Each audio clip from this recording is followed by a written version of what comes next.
ഏതായാലും കുറേ മാസങ്ങളായി ഞങ്ങൾ ബോർഡ് യോഗം കൂടുന്ന സമയത്തൊക്കെ അതിൻ്റെ തീരുമാനങ്ങൾ അറിയാൻ വളരെ ആകാംക്ഷയോട് കൂടിയിട്ട് മാധ്യമ സുഹൃത്തുക്കളായ നിങ്ങളെല്ലാവരും ഇവിടെ നിരവധി തവണ വന്നിരുന്നു. അതിങ്ങനെ പല കാരണങ്ങൾ കൊണ്ട് നീണ്ടു പോയെങ്കിലും ഇന്ന് നമ്മൾ ചേർന്ന ഭരണസമിതി യോഗത്തിൽ ഉചിതമായ ഒരു തീരുമാനം എടുക്കുകയും അത് നിങ്ങളുടെ മുമ്പിൽ പ്രഖ്യാപിക്കാനുമാണ് നമ്മളിവിടെ വന്നിട്ടുള്ളത്. എൻ്റെ ഇടതുവശത്ത് നിൽക്കുന്നത് അറിയാവുന്ന പോലെ തന്നെ എറണാകുളം മേഖലാ യൂണിയൻ്റെ ചെയർമാനാണ് ശ്രീ വത്സരൻ പിള്ളയാണ്. വലതുവശത്ത് നിൽക്കുന്നത് തിരുവനന്തപുരം മേഖലാ യൂണിയൻ്റെ ചെയർപേഴ്സൺ ശ്രീമതി മണി വിശ്വനാഥാണ്. ഞങ്ങളുടെ ബോർഡ് മെമ്പർമാരൊക്കെ ഉണ്ട്. നമ്മൾ നേരത്തെ തന്നെ പാൽവില കൂട്ടാൻ പഴയ സർക്കാരുമായിട്ട് ഒരു ധാരണയിലെത്തുകയും അത് തെരഞ്ഞെടുപ്പിൻ്റെ പശ്ചാത്തലത്തിൽ പെരുമാറ്റച്ചട്ടം കഴിഞ്ഞതിന് ശേഷം പാൽവില വർധനവ് തീരുമാനിക്കാം എന്ന് പിരിയുകയാണ് ചെയ്തത്. പക്ഷേ പെരുമാറ്റച്ചട്ടം കഴിഞ്ഞ് 7-ാം തീയതി മുതൽ പെരുമാറ്റച്ചട്ടം കഴിഞ്ഞപ്പോൾ പിന്നീടൊരു ബോർഡ് വെച്ച് അതിൻ്റെ വില ചാർട്ടൊക്കെ അംഗീകരിക്കുന്ന നടപടികൾ നിയമാനുസൃതമായി നടപ്പിലാക്കുന്നതിന് വേണ്ടിയാണ് ഇന്നൊരു ഭരണസമിതി യോഗം നമ്മൾ വിളിച്ചിട്ടുള്ളത്. ആ യോഗം വിളിക്കുമ്പോൾ നിങ്ങളിൽ പലരും നേരത്തെ ചോദിച്ച പോലെ തന്നെ ഒരു പുതിയ സർക്കാർ വന്നാൽ അവരെയും കൂടെ വിശ്വാസത്തിലെടുത്തുകൊണ്ടല്ലേ പാൽവില വർധനവ് നടപ്പിലാക്കുകയുള്ളൂ എന്ന് ചോദിച്ചു.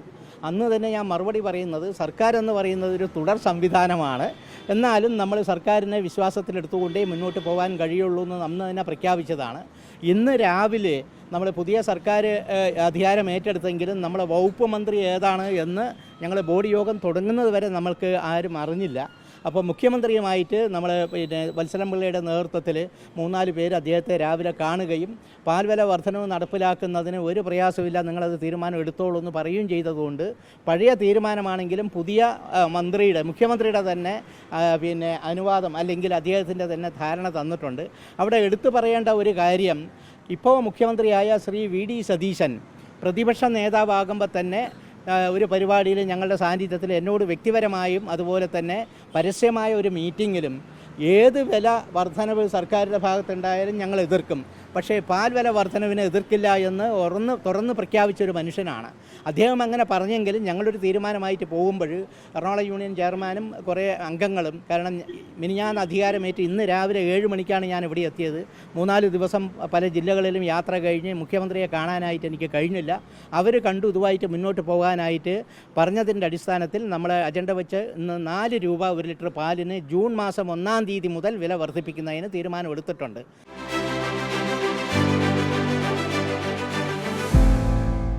നേരത്തെ നിങ്ങളോടൊക്കെ പറഞ്ഞതുപോലെ തന്നെ മിൽമ എന്നുള്ളൊരു പ്രസ്ഥാനത്തിൻ്റെ ഒരു വില വർധനവ് വരുമ്പോൾ കർഷകരുടെ പ്രസ്ഥാനമായതുകൊണ്ട് തന്നെ വില വർധനവിൻ്റെ സിംഹഭാഗവും കർഷകർക്ക് കൊടുക്കുക എന്നുള്ള ആ ഒരു തീരുമാനം തന്നെയാണ് എടുത്തിട്ടുള്ളത്.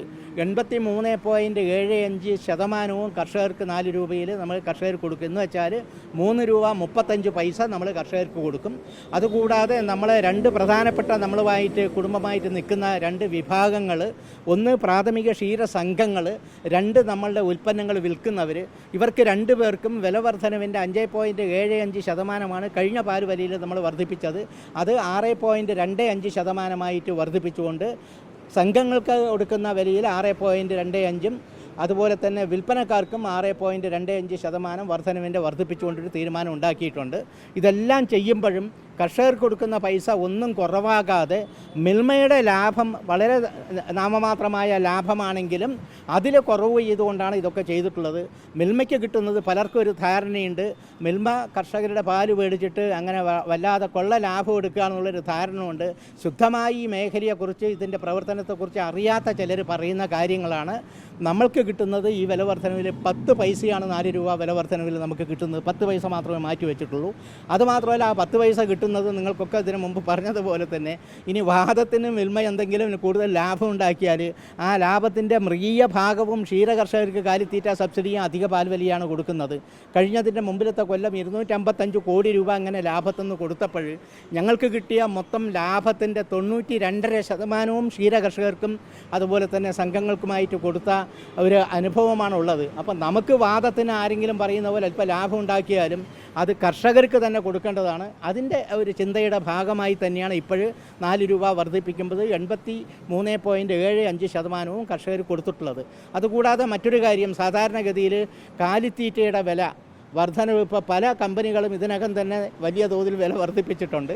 നമ്മൾ കാലിത്തീറ്റ വില വർദ്ധിപ്പിച്ചില്ലെന്ന് മാത്രമേ അല്ല, കഴിഞ്ഞ 4 മാസങ്ങളായിട്ട് ഒരു ചാക്ക് കാലിത്തീറ്റയ്ക്ക് 300 രൂപ സബ്സിഡി കൊടുത്തുകൊണ്ടാണ് മുന്നോട്ട് പോകുന്നത്. അത് ഈ മാസം 31-ന് പിന്നെ കഴിയുകയാണ്. ഇതുവരെയാണ് കൊടുത്തുകൊണ്ടിരുന്നത്. ഇന്ന് ഇങ്ങനെ പാൽ വില വർധനവ് വന്നാലും ഇന്ന് ബോർഡിൽ നമ്മൾ സംസാരിച്ചപ്പോഴെടുത്ത ഒരു തീരുമാനം അടുത്ത മാസത്തേക്ക് കൂടെ ഇവിടെ നിന്ന് കൊടുക്കുന്ന 100 രൂപ സബ്സിഡി ഫെഡറേഷനും യൂണിയനുകൾ കൊടുക്കുന്ന സബ്സിഡി അവിടെ യൂണിയനിൽ തീരുമാനിച്ചു കൊടുത്താൽ കർഷകരെ സഹായിച്ചുകൊണ്ട് മുന്നോട്ട് പോകാൻ തന്നെ തീരുമാനിച്ചിട്ടുണ്ട്.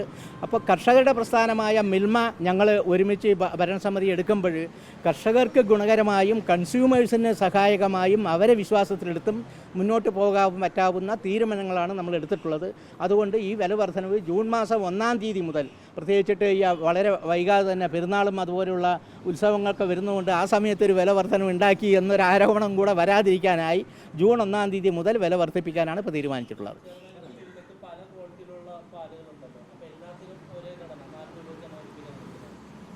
അല്ല, അത് വില വർദ്ധിപ്പിക്കുന്നതെന്ന് വെച്ചാൽ നമ്മൾ പാല് വിൽക്കുന്നത് ടോണ്ട് മിൽക്ക് എന്ന് പറഞ്ഞാണ് സാധാരണ പാല് വിൽക്കുന്നത്. ടോണ്ട് മിൽക്ക് എന്ന് പറഞ്ഞാൽ 1 ലിറ്റർ പാല് വിൽക്കുന്നതിന് 50 രൂപയാണ് ടോണ്ട് മിൽക്കിൻ്റെ വില. അതിൻ്റെ ഗുണനിലവാരം എന്ന് പറയുന്നത് 3 ഫാറ്റും 8.5 ഫാറ്റുമാണ്. അപ്പോൾ ആ ടോണ്ട് മിൽക്കിനാണ് വില കൂടുന്നത് കൊണ്ട് അതിനാണ് 4 രൂപ കൂട്ടുന്നത്.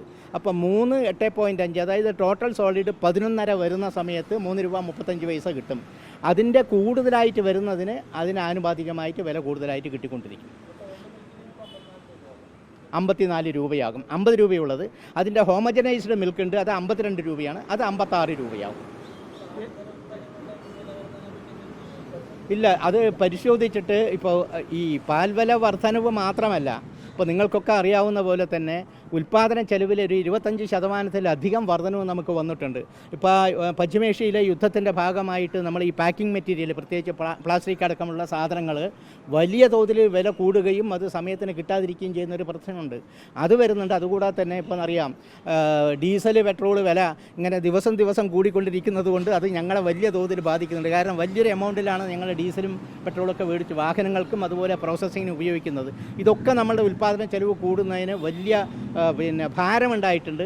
അതിൻ്റെയൊക്കെ അടിസ്ഥാനത്തിൽ ഉൽപ്പന്നങ്ങളുടെ വില കൂട്ടണോ വേണ്ടിയോ എന്നുള്ളത് ഉചിതമായി ചർച്ച ചെയ്ത് തീരുമാനിക്കാൻ MD അധികാരപ്പെടുത്തിയിട്ടുണ്ട്. അത് പക്ഷേ നമ്മൾ മിൽമയുടെ തന്നെ ഉദ്യോഗസ്ഥ തലത്തിൽ അതിൻ്റെ കൃത്യമായ കോസ്റ്റിംഗ് നടപ്പിലാക്കി വില വർധനവ് വേണമെങ്കിൽ അത് ജൂൺ 1-ാം തീയതി മുതൽ അത് വർദ്ധിപ്പിക്കും. 3 വർഷത്തിന് ശേഷമാണോ വില കൂട്ടുന്നത്? ജൂൺ 1-ാം തീയതി. 4 വർഷം. ഡിസംബർ 1-ാം തീയതി 2022 കൂടിയിട്ടുള്ളത്.